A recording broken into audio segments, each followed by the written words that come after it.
And, we've got some fantastic approved lenders that, do a lot of the financing for our clients. And I usually just, say, hey, you guys know your finances better than anybody.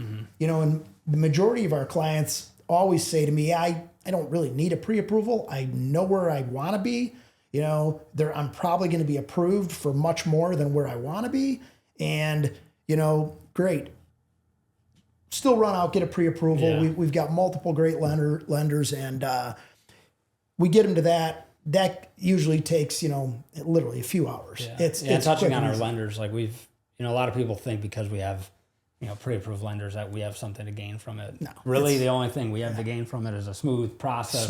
That is mutually beneficial to us and our client, because it's just, lenders that we work with, they know our product, they know the process, they're used to new construction, they're used to, taking a home through the entire construction phase, dealing with construction they deal with a lot of new construction and everything like that. And that's their thing, is they deal with a lot of new construction. So, they understand that, you get a mortgage lender that might have only sold existing residences, right? And he's totally like, different. Hey, that's 1.5. And he's like, no, that's 1.5. And, the new construction guy automatically goes, hey, you might want to put a couple $100,000 in there because you're going to add, because that's the norm. Yeah. Right. I understand those nuances. So they're setting it up so that to make it easiest for when you do add, that you got the money in the loan, or that the expectation there's how it's, to how it's going to be handled, rather than having a, lender that's maybe not used to new construction, like you said, no, that's 1.5. Right. All of a sudden it's like, hey, we,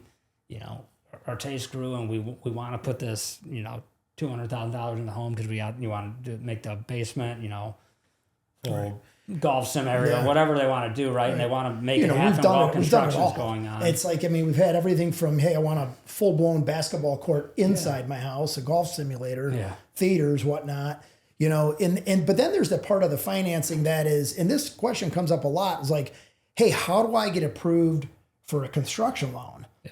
And with us, we always tell people, well, you don't need to get approved for a construction loan.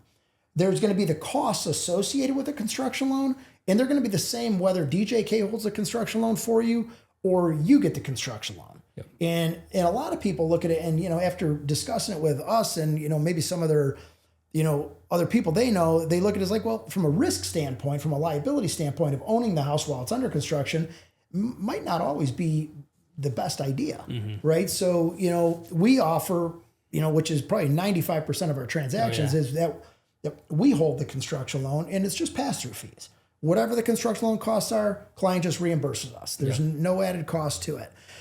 That's, like I said, the bulk of our transactions are that direction. And then so the client, when they're getting their pre-approval, they're really just getting pre-approved for an end loan. Yeah. Right. And so I think that's, a great path forward to, figuring out, they figured out, from day one coming in, that design discovery all the way through the home cost sheet. Yeah, they've put all these little pieces in place. They've probably selected the floor plan, pretty solidified on the floor plan by now. Or very close, right? They're very close, because as all of this has been going, they've been putting more thought, to it. So they've pretty much solidified the floor plan. We'll see that's going to, modify as they get into the actual design with you in further stages, but they solidified a base floor plan starter. They've hopefully solidified a home site, and you've got a lot of numbers to the project. Yeah. Which is going to lead to really being able to solidify that final custom home proposal. Yeah, the final custom home proposal, and then the big question that I always get when people are like, they husband and wife look at each other and they're like, what do you think? And then they're like, okay, so what? The key word is, so what's next, right?